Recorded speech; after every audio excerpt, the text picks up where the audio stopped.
President Mwai Kibaki led Kenyans in marking the 33rd anniversary of the death of the first president of the country, Mzee Jomo Kenyatta. The president, along with former First Lady Maureen Kenyatta, laid wreaths at Kenyatta's mausoleum at Parliament buildings. Among those present were Vice President Kalonzo Musyoka, Speaker of the National Assembly Kenneth Marende, and the Chief of Defence Forces, General Julius Karangi. Thereafter, a memorial service was held at the Holy Family Basilica. Mzee Kenyatta is credited with leading Kenya to independence and setting up the country as a relatively prosperous capitalist state. Elsewhere, a Kenyan delegation led by Police Commissioner Mathew Iteere and Administration Police Deputy Chief of Operations Julius Kabiru is in Uganda to discuss the controversial ownership of the Migingo and Ugingo Islands. Iteere's team is meeting a Ugandan one led by Inspector General of Police General Kale Kayihura.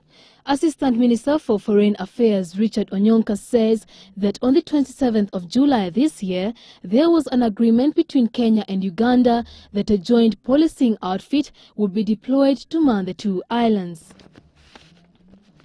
Residents of Gedema village in Mathera district, Nyeri County, were treated to a bizarre burial ceremony when one of their own, 69-year-old Macharia Wadhiongo, was buried in a stretcher covered with a sack.